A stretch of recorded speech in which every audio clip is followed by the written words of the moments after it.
बच्चों आज की इस वीडियो में क्लास 11th फिजिक्स से दो सदिशों का अदिश गुणनफल पर आधारित न्यूमेरिकल्स कैसे सॉल्व किए जाते हैं ये सिखाएंगे।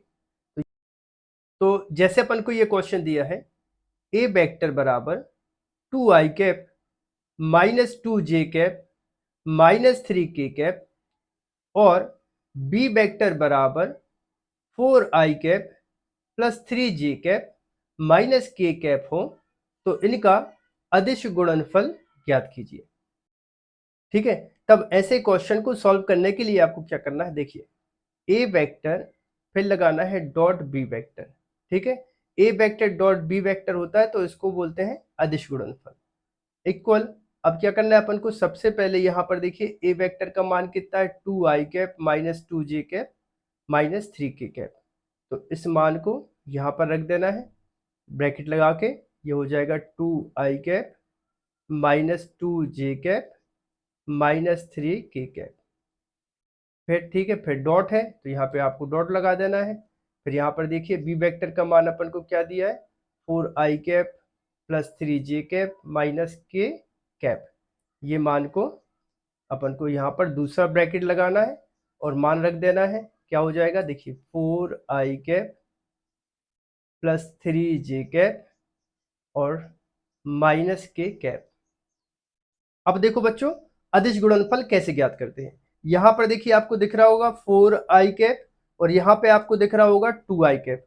तो यहाँ से क्या करना है, आपको i को छोड़ देना है, i को छोड़ देना है और अंकों का अंकों के साथ क्या कर देना, गुणा कर देना है। जैसे यहाँ पे क्या दिख रहा है 4, यहाँ पे दिख रहा है 2, तो 4 दूनी कितना हो जाएगा, 4 दूनी हो जाएगा 8, ये हो गया। ठीक है, क्योंकि देखो i cap dot i cap तो इसकी वैल्यू 1 होती है तो उसको अपन को छोड़ देना है i को और 4 2 जा कितना कर देना, सीधा 8 कर देना है। अब यहाँ पर देखो आपको दिख रहा होगा प्लस 3j कैप और यहाँ पे दिख रहा होगा माइनस 2j कैप। तो सबसे पहले यहाँ देखो प्लस का माइनस, तो सबसे पहले देखो यहाँ पर प्लस का साइन है, यहाँ पर माइनस का साइन है। तो पहले प्लस माइनस क्या हो जाएगा, ये माइनस हो जाएगा। अब 3 2 जा कितना हो जाएगा 6, मतलब 3 दूनी हो जाएगा 6 और जे का जे में करते हैं तो 1 मिलता है अपन को, जे कैप डॉट जे कैप तो इसकी वैल्यू भी क्या होती है 1 होती है। ठीक है, सो जे भी आपको नहीं लिखना है। अब यहाँ पर देखो के दिख रहा है, के के साथ कोई नंबर नहीं है मतलब 1 लिखा हुआ बोलते हैं इसको। तो 1 का अपन को करना है 3 में, क्योंकि के कैप मल्टीप्लाई बाय के कैप इसकी वैल्यू भी 1 होती है। तो यहाँ पर 1 का 3 में करोगे तो 3 आ जाएगा और यहाँ पर ये देखो ये माइनस और फिर आपको यहाँ पर ये दिख रहा होगा माइनस, तो माइनस माइनस हो जाएगा प्लस और 3 एकम मतलब 3 बन जाए 3। ये अब देखो यहाँ पर प्लस के 8, यहाँ पर प्लस के 3 तो कितना हो गया 11 माइनस कितना हो जाएगा 6। अब 11 में से 6 घटाओगे तो कितना मिल जाएगा, अपन को मिल जाएगा 5 मिल जाएगा। तो फाइनली आंसर कितना आया, A vector dot B vector equal कितना आया 5 आया। तो ये इस क्वेश्चन का आंसर होगा।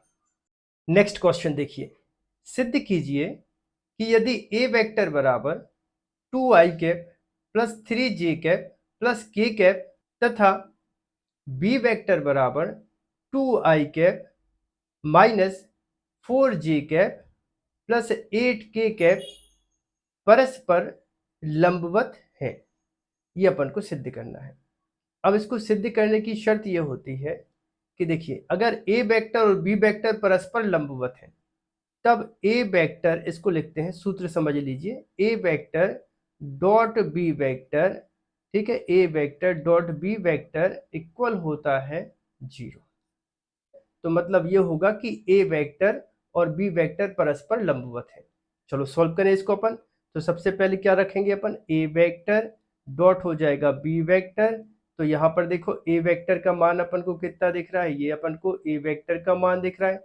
चलो तो यहाँ से अपन इसको मान को यहाँ पर रख देते हैं ब्रैकेट लगा के। तो ये हो जाएगा देखो 2i कैप प्लस हो जाएगा 3j कैप प्लस हो जाएगा k cap and B vector अपन को दिया है, यहाँ पर देखो ये बी वेक्टर अपन को दिया है कितना 2i cap minus 4j cap plus 8k cap रख देते हैं। तो ये हो जाएगा देखो 2i cap minus 4j cap plus 8k cap.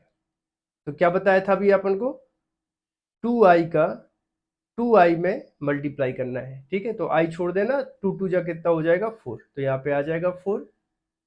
फिर यहाँ पर देखो, यहाँ पर माइनस है और यहाँ पे प्लस है, तो प्लस माइनस क्या हो जाएगा, माइनस हो जाएगा, और 4 3 जा कितना हो जाएगा 12 हो जाएगा, ठीक है। जे को छोड़ देना है। अब यहाँ पर देखो ये 8 है, यहाँ पर k कैप है, तो सबसे प्लस प्लस प्लस ही हो जाएगा यहाँ पे, और 8 बन जा कितना हो जाएगा 8 हो जाएगा। अब यहाँ पर देखो ये प्लस का 8, ये प्लस का 4, तो हो जाएगा ये 12। फिर क्या है ये माइनस, तो ये माइनस। अब 12 में से 12 जाएगा तो कितना बचेगा 0, मतलब a vector dot b vector equal कितना आ गया 0 आ गया। इसका मतलब ये है कि a वेक्टर और b वेक्टर परस्पर लंबवत हैं। बच्चों अगला क्वेश्चन है, यदि a वेक्टर बराबर 2i cap plus 2j cap plus pk cap तथा b वेक्टर बराबर 2i cap minus j cap plus k cap परस्पर लंबवत हो, तो p का मान हमें क्या करना है, ज्ञात करना है। चलिए तो इसको अपन सॉल्व करते हैं।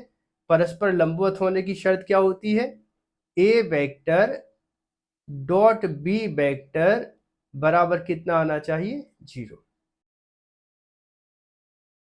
ठीक है। तो यहां पर देखिए a वेक्टर की वैल्यू क्या है, ये वैल्यू अपन रख देते हैं, रखें तो ये हो जाएगा देखो a वेक्टर मतलब हो जाएगा 2i cap plus 2j cap plus pk cap, ठीक है। ये a का मान हो गया, फिर अपन ने ये डॉट लगाया तो यहाँ पे आ जाएगा डॉट। अब यहाँ से भी है b का मान कितना है 2i cap minus j cap plus k cap, तो इसका अपन को करना है गुणा, ठीक है। तो यहाँ पर देखो 2i का 2i में किया तो 2 जा कितना हो जाएगा 2 जा हो जाएगा 4, i छोड़ देना है। फिर यहाँ पर j पर देखो, यहाँ माइनस है यहाँ प्लस है, तो प्लस माइनस क्या हो जाएगा माइनस हो जाएगा, और 1 का 2 में करोगे तो कितना आ जाएगा ये 2 आ जाएगा। फिर क्या करना है अपन को, प्लस प्लस यहाँ पे प्लस आ जाएगा, pk का k में करोगे तो कितना आ जाएगा, यहाँ पे p आ जाएगा, इक्वल आ जाएगा 0। तब देखो यहाँ 4 में से 2 जाएगा तो कितना बचेगा 2 बचेगा, तो मतलब ये हो जाएगा 2 प्लस p इक्वल 0। अब यहाँ से 2 का पक्षांतर करेंगे तो कितना आ जाएगा p इक्वल -2। तो p का मान हमें कितना मिल गया, यही अपन को ज्ञात करना था p का मान, ठीक है। तो आई होप आप सभी को वीडियो पसंद आया होगा। यदि आप सभी को वीडियो पसंद आया हो तो चैनल को सब्सक्राइब करें, वीडियो को लाइक करें और वीडियो को अपने दोस्तों के साथ शेयर करें। मिलते हैं अगले वीडियो में।